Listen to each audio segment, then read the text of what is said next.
Where is frontline assembly right now, and where is it heading to? I'd say frontline assembly is sort of always changing. The band's been around for 25 years, and this is sort of like a new reincarnation of the band. We've been around like as a new sort of band for about 6 years, I guess, since Artificial Soldier, and we've sort of been developing a new sound.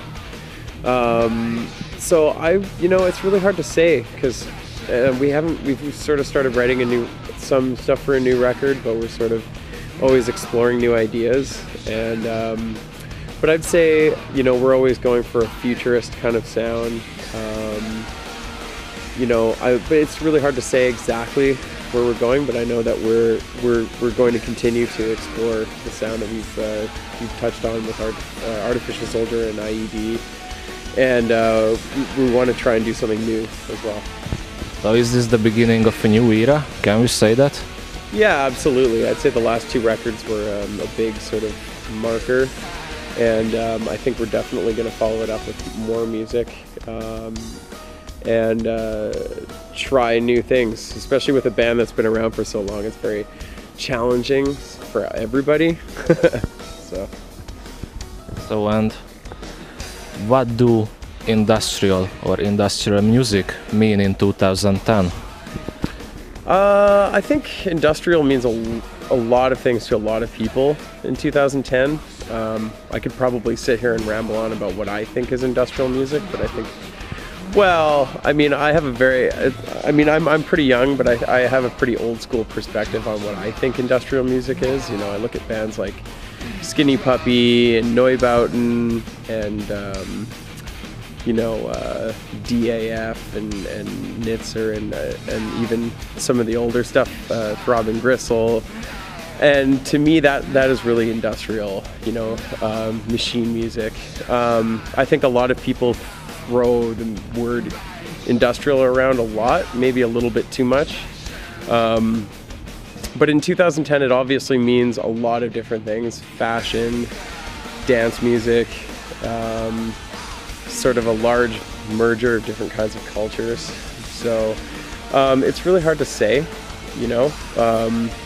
but I think as long as there's some innovation happening there, then that's important. That's the most important thing. And how can industrial music's raw sounds and roughness survive today's electronic music, where everything is digital, everything is so polished? How does industrial music survive?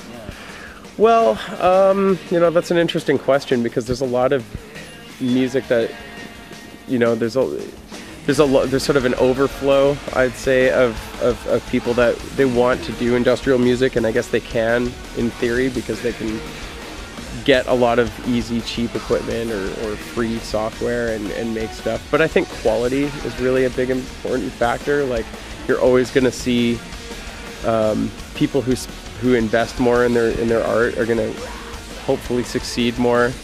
And sometimes you do get the occasional person that sneaks by, but I think that's really what it comes down to, though. It's just quality in sound recording and what you're putting out there as an artist, definitely.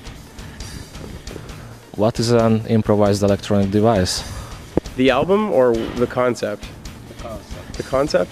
The whole record is sort of loosely.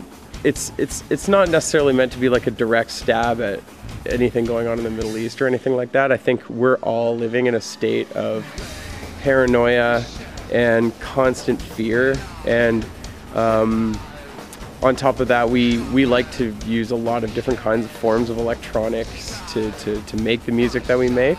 So we thought it would be clever to play on the improvised explosive device and change it to electronic and have it be about music instead of blowing people up. And then, of course, the subject matter is pretty politically driven, I'd say, on this record. I think Bill's definitely done more of a personalized job and been a little more direct about his vocals, which he definitely meant to do. And I think a lot of people are getting that out of it. I think the fans are really getting that. So it almost sort of reminds me of Caustic Grip that way, where it was a really political record, and I think that's good. So you think being political is important nowadays? Absolutely. I think being political is very important because I think I don't think youth gets enough out of the news these days. I don't think they get enough out of anything. I think if you're not going to get your information from school or the news or anything else, you're going to get it through art. And I think there's a lot of mindless bullshit out there that you could listen to over and over again and not get any education out of it. And I know that a lot of the education I got when I was a teenager came from music and art, and I think it's very important for people to speak out about things, definitely. And don't you afraid that being political means that the music is gonna be the victim? It can, but I don't think music is enough of a problem for people these days. Like, I almost wish it was, because I think, you know, I don't really see a lot of people getting outraged enough at a band to just silence them.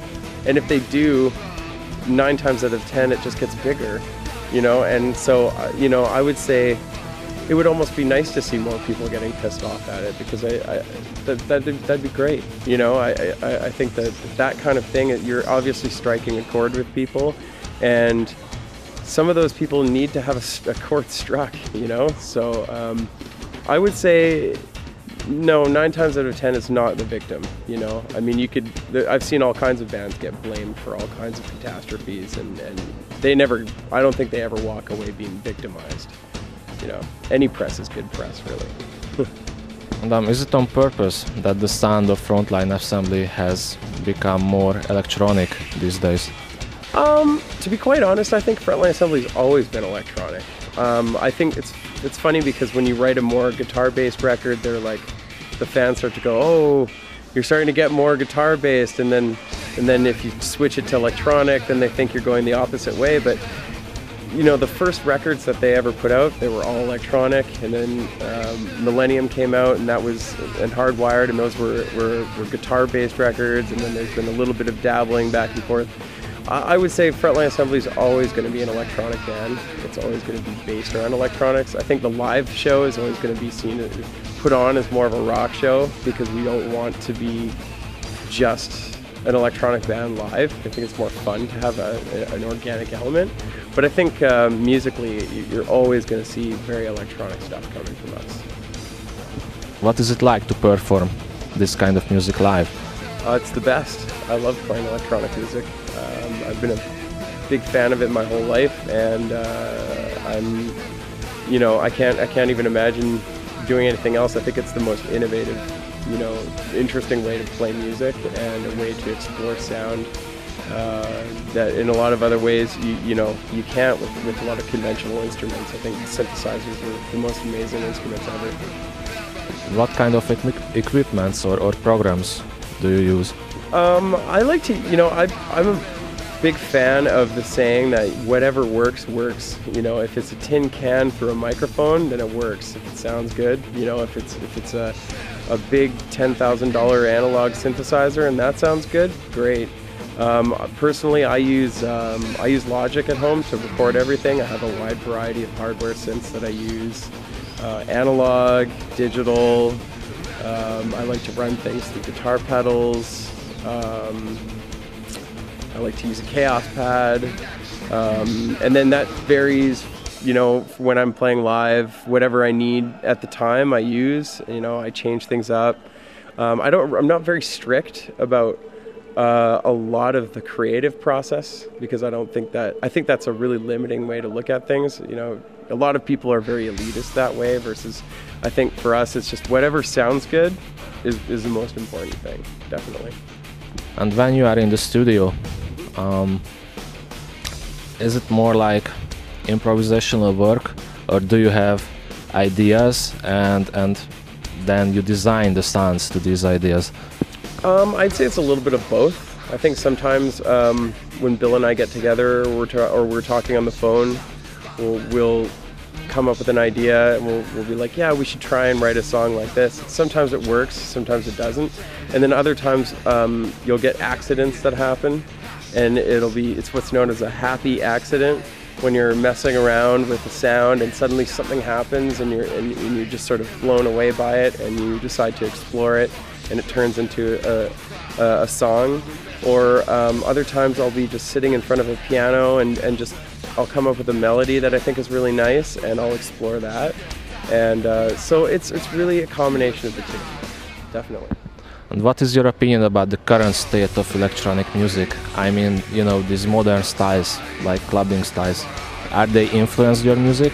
I love electronic music, and I mean, when I say electronic music, I don't just mean the EBM stuff, like in the scene. I'm a huge fan of all kinds of electronic music, from stuff like The Prodigy. I'm a big Prodigy fan. I love Underworld. I like Trent Muller. You know, I think there's always going to be some really innovative people out there that are doing stuff. I almost wish that the EBM and industrial scene could take note from some other artists that are outside the sort of circle. I think we've become maybe a little bit too obsessed with the fashion that surrounds this kind of music, to just maybe take a step back from all that and just let go and just look at the styles that are around. There's some really amazing stuff happening in the dubstep scene and break beats and you know, there's just so much out there. You know, trip hop. You know, I'm a big fan of Radiohead. You know, I think they're a really innovative band, and yeah, I just think like if people could maybe let go of the fashion a little bit and just focus on the music, much like a lot of those scenes have, that you'll probably get some better results. Definitely. So is it possible that later you will experiment with dubstep music, for example? Oh, I will experiment with anything and everything that I can, you know, to make a good song. I think that's the most important thing. And you know, it's really just a matter of following what you think sounds great. And so absolutely, I think you can expect me to try everything. Definitely. Thank you for your time. Thank you very much. Cheers.